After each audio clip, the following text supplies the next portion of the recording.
We're going to move on tonight to some polynomial functions and describing them, and then also using something that's called synthetic substitution. The synthetic substitution is something that we'll end up using here later on throughout this chapter because we'll be doing some synthetic division as well. So this is something that we'll be using for a while, so it's really important that we solidify this and we get a good understanding of it. A general polynomial form is of the form f of x is equal to a sub n times x to the n power plus a sub n minus 1 times x to the n minus 1. This goes all the way down to a sub 1, x sub 1, plus a sub 0, x sub 0. So I know that's very abstract. We'll see a couple more examples here when we go to the division here in a second. The leading coefficient in this one up above would be a sub n. It is the number in front of the greatest exponent.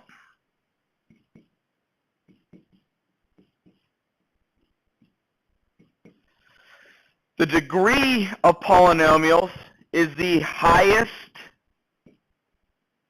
power of x. So if it's x to the 6th, then everything's less than that. It's a 6th degree polynomial. Standard form is written with the exponents of x decreasing. So you have the greatest furthest to the left and the least all the way to the right.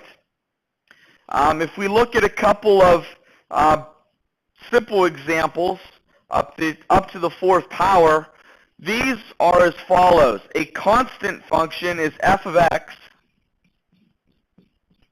is equal to a sub 0. And we've seen those, y equals 6, y equals 8. That's essentially what we're looking at here.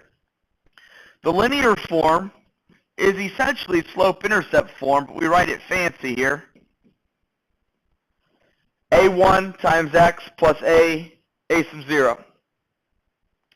The quadratic, f of x, is equal to a sub 2 times x squared plus a1x plus a sub 0.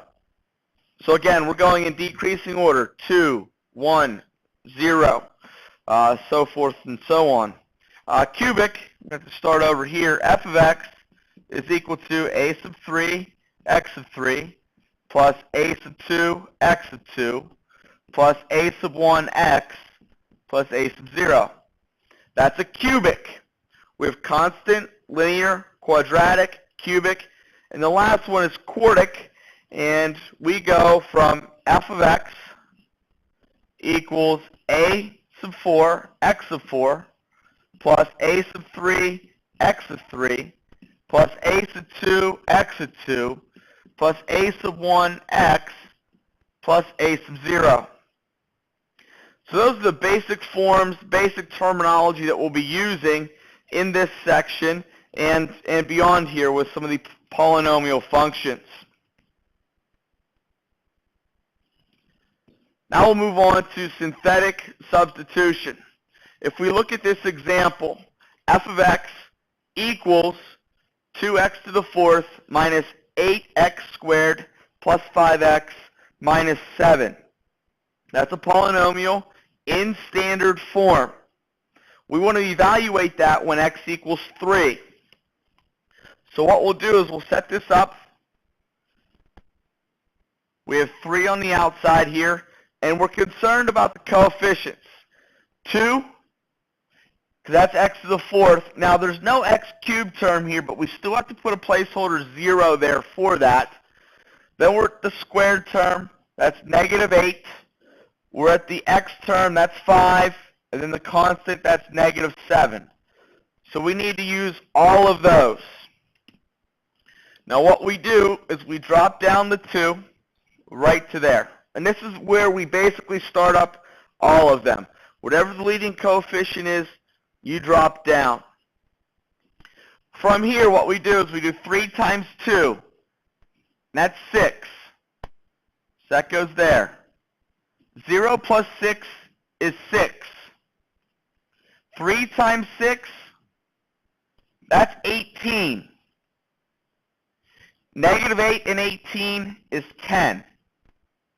3 times 10 is 30. 5 plus 30 is 35. 3 times 35 is 105. Negative 7 plus 105 is 98. I don't know why I was thinking my answer was 93 there for a second. 98. So for this function, f of 3, substituting 3 in everywhere you see x, you get 98 out. And that's synthetic substitution. You multiply whatever your x value is times the bottom down here, this row here, and place it up one spot to the right. Your final answer all the way over here where the 98's at will always be your answer.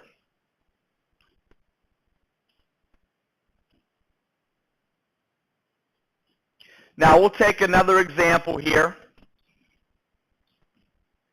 I know this is an abstract concept. It's something different, totally different from anything you've probably ever seen before.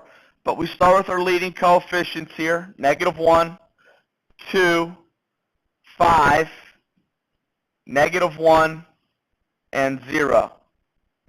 And we want to evaluate this when x equals 3. So the first thing we do is drop down the negative 1. I get negative 1 there. 3 times negative 1 will get me negative 3.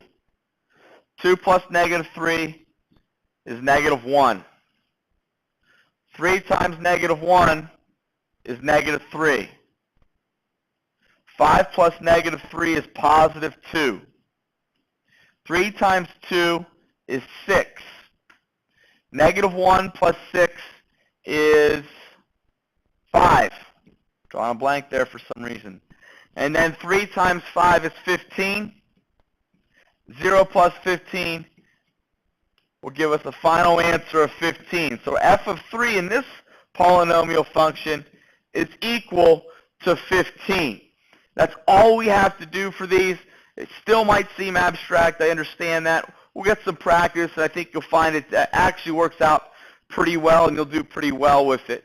But just don't get psyched out over it too much right now. You'll be in good shape, I'm sure, with a little more practice the next couple of days.